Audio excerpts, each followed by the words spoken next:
is it? Let me explain things very clearly. So we know the capacitor. So there's a positive plate. I think by this time you know there's a positive plate, and this will be the negative plate of capacitor.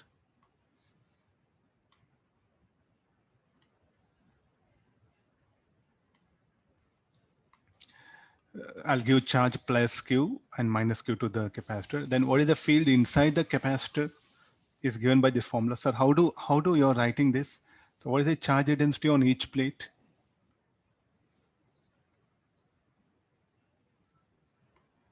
Sigma, if you can recollect, Q by E. This is expression for charge density in each of the plate. Sigma equal to Q by E. Then what is the electric field? The total electric field should be equal to sum of E plus and E minus. E plus E minus is what? The resultant field E naught. What is E plus? Sigma by 2 epsilon naught. Already long back we have discussed. Once again, I'm just summarizing. So therefore this resultant how much will get?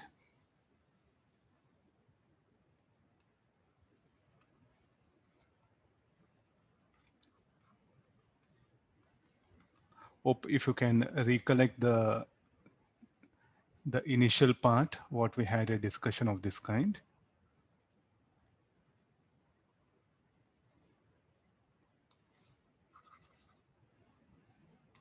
I don't know why this color. Oh, yeah. This is something very important. Just concentrate on the yellow color one, the content which I highlighted. Don't look here and there. What is the net field between the plates? The field due to the positive charge plate, negative charge plate. The resultant field is what? Will be sigma by epsilon. So why this place? Due to positive charge, the field will be towards side. Due to negative charge, also towards side. The resultant field will get added.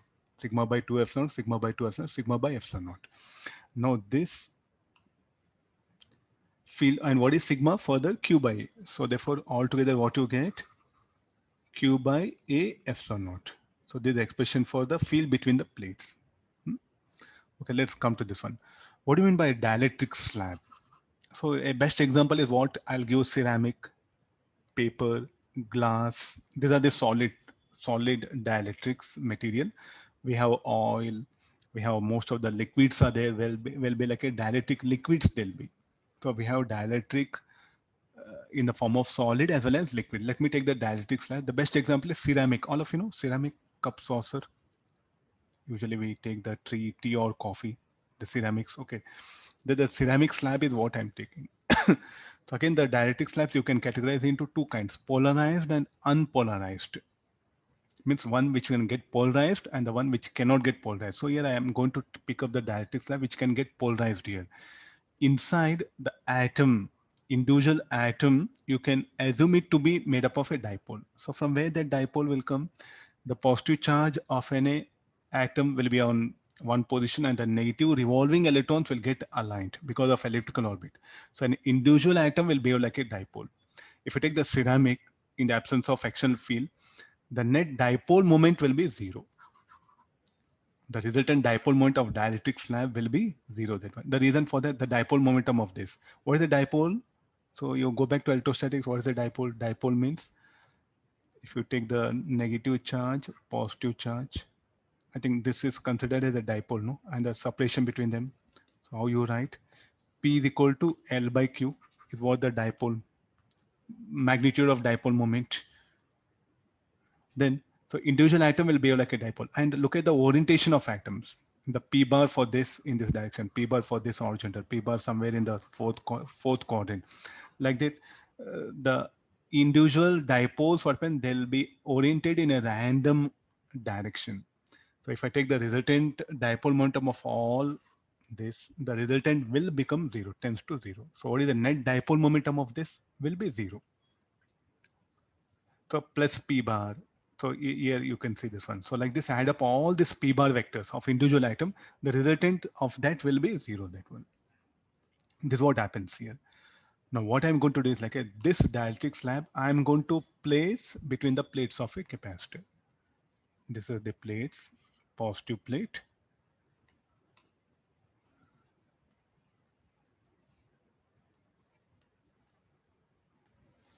let me highlight the plate here. So, and this is the negative plate you can take.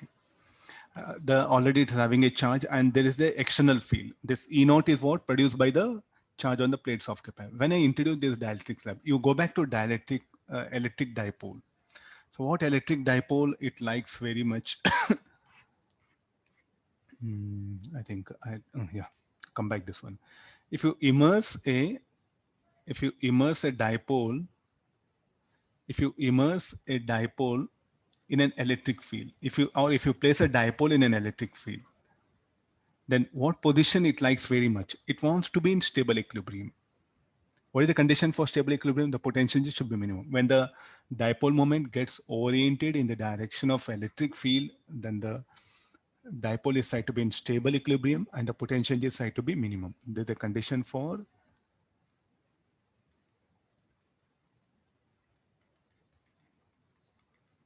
stable equilibrium. Okay, got this one.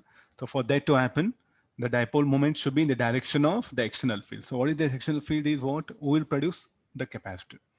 Now, individual atom of a slab will behave like a dipole. Okay, what will happen to those dipoles now?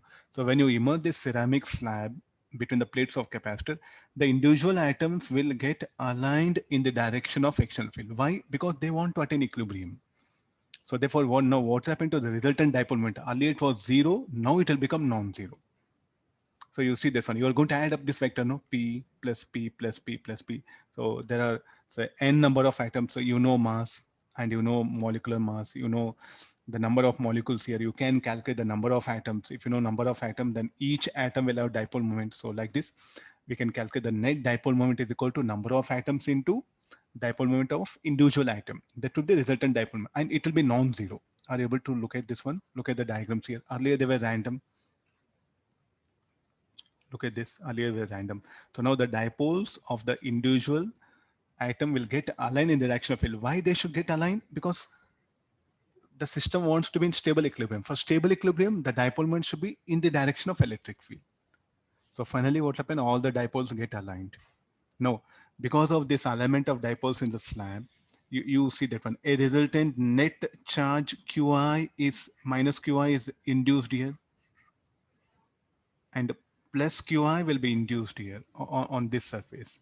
So let me call that as the induced charge on the slab. Let it be plus Qi. This is minus Qi.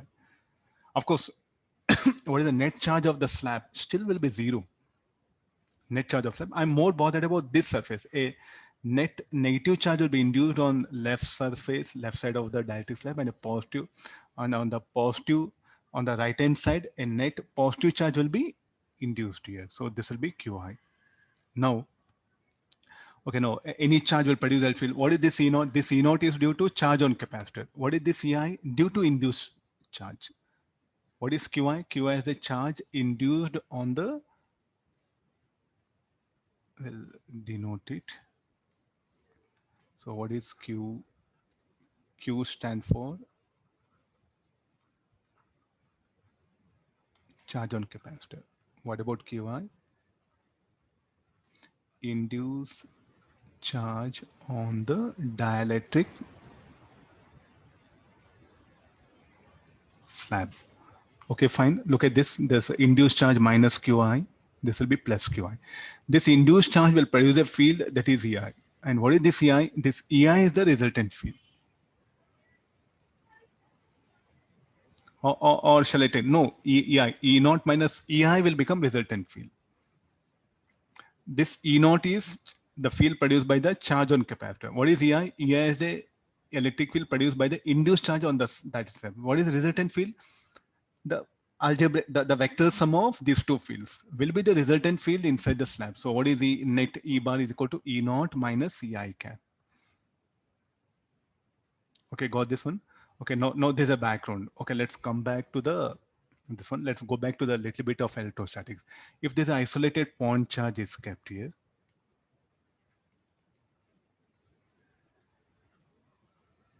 this isolated point charge I kept. What is the field at a distance r if it is in free space? So we know formula E naught equal to Q by 4 pi epsilon naught r square, where F naught is absolute permittivity of a medium, and r is the distance from the point charge within free space. I'm going to immerse this system in a liquid, in a dielectric liquid. So now the entire this point charge is immersed in a liquid. So what is the medium surrounding it? Let it be dielectric liquid. What is the relative permittivity of that liquid? Let it be epsilon r. In books, what happened? We also call it as a capital K. Small k is used for 1 by 4 pi epsilon, what we did in electrostatics. Capital K is what? For dielectric constant. This is also called as relative permittivity of a medium or dielectric constant of a medium. We can give another name.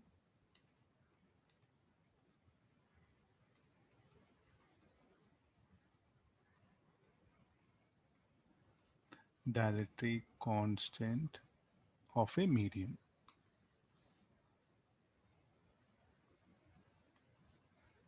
Okay, fine. Listen. So when I immerse it, so what will happen to this? The effective permittivity of medium will be F naught into epsilon r.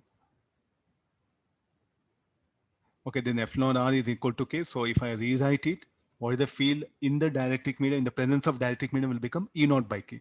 So what will happen to the magnitude of electric field will decrease. So what is E naught? Electric field produced at point P due to isolated charge at a distance r. What is E? Electric field produced at point P due to isolated point charge surrounded by a dielectric medium or dielectric liquid.